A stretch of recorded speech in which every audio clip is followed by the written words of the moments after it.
December ৪৪তম Murshidabad বইমেলা। এই বইমেলাকে কেন্দ্র করে বইপ্রেমী মানুষদের উৎসাহের সীমা থাকে না। কারণ কলকাতার পর যে বইমেলাটি নজর কেড়েছে গোটা বাংলাতে সেটি হচ্ছে মুর্শিদাবাদের বইমেলা। এই বইমেলায় প্রতি বছর তার বিক্রির রেকর্ড নিজেই গড়ে নিজেই ভাঙে। তাই বইমেলার উদ্যোক্তারা এবারও জোর গলায় বলছে এবার যে বই বিক্রি হবে সেটা গতবারের তুলনায় অনেক বেশি। তাই বিশেষ করে বহরমপুরের মানুষ বইপ্রেমী, সাংস্কৃতিক প্রিয় মানুষ, সেই কারণে বইমেলা একটা উৎসব। দুর্গাপুজো, কালীপুজো হয়ে যাওয়ার পর মানুষ ভাবে বহরমপুরে আর একটা অন্যতম বড় উৎসব আসছে। তাই মানুষ রাস্তা দিয়ে গেলেই স্কয়ার ফিল্ডের দিকে তাকায়। কখন খুঁটি পড়ছে তাদের প্রিয় উৎসব বইমেলা, না গরম কিন্তু হালকা শীতের মেজাজে মানুষ বই বিক্রেতা, বই ক্রেতা তারা বেশ স্কয়ার ময়দানে আসে। এবারেও বইমেলায় কোনো প্রবেশ মূল্য লাগছে না। এবারেও থিম ভাষা দিবসকে কেন্দ্র করে বহু প্রকাশক এবারে বইমেলায় তাদের বই প্রকাশ করবে। এবারও আর একটা আকর্ষণীয় জিনিস যেটা হচ্ছে জাগো বাংলা স্টল এবারও থাকবে। জাগো বাংলা স্টল গতবারে এতটাই পরিমাণ বই বিক্রি হয়েছিল যে দুদিন আগেই তাদের সব বই বিক্রি হয়ে গিয়েছিল। তাই এবার জাগো বাংলার আরও বিপুল পরিমাণে বই নিয়ে আসবে। কি বললেন ওখানকার আধিকারিকরা, শুনবো।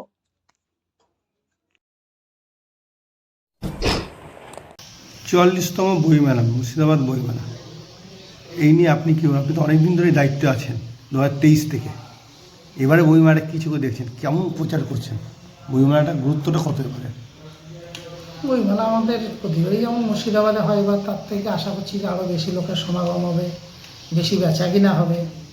ভালো ভালো পাবলিশার্সরা, ওরা অলরেডি কলকাতার থেকে আমরা পাবলিশার্স বুকিং পেয়ে গেছি, আজকেই সব হয়ে যাবে।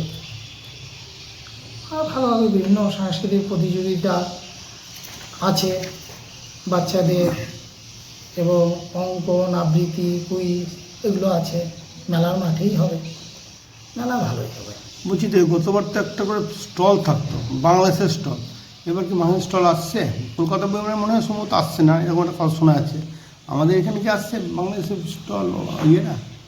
বাংলাদেশের স্টল সে অর্থে আমাদের আলাদা করে আসতো না, মানে ওদের বইপত্র নিয়ে কলকাতারই কোনো স্টল হয়তো বছরে বসতো, এটাই।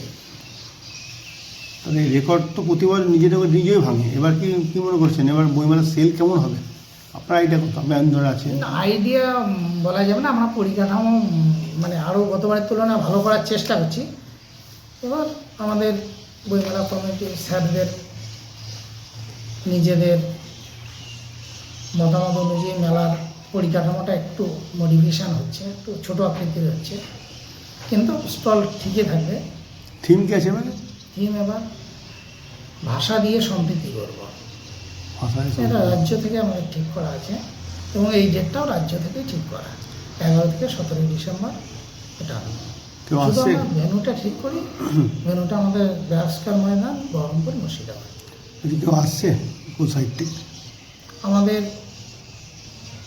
এখনো পর্যন্ত আমরা সাহিত্যিককে ঠিক করতে পারিনি, আমরা সেটা দেখছি, আমাদের অথরিটি দেখছে, সেটা হয়তো যদি হয়ে যায় আপনাদের জানিয়ে দেওয়া। মন্ত্রী মহোদয় তো আসছে? মনে আসছে। সিদ্দিকুল্লাহ। আপনার নাম? আমার মনোজয় রায়, জেলা মন্ত্রীর আধিকারিক, মুর্শিদাবাদ। তাই বলুন, সবাই যেন আসে, একটু আপনার মাধ্যমে সবাইকে আহ্বান জানাচ্ছি, আপনারা বইমেলায় আসুন, বই দেখুন, বই কিনুন, বই কিনে মানুষকে বিভিন্ন অনুষ্ঠানে বই উপহার দিন, এটা সবার কাছে আশা রাখছি। ধন্যবাদ।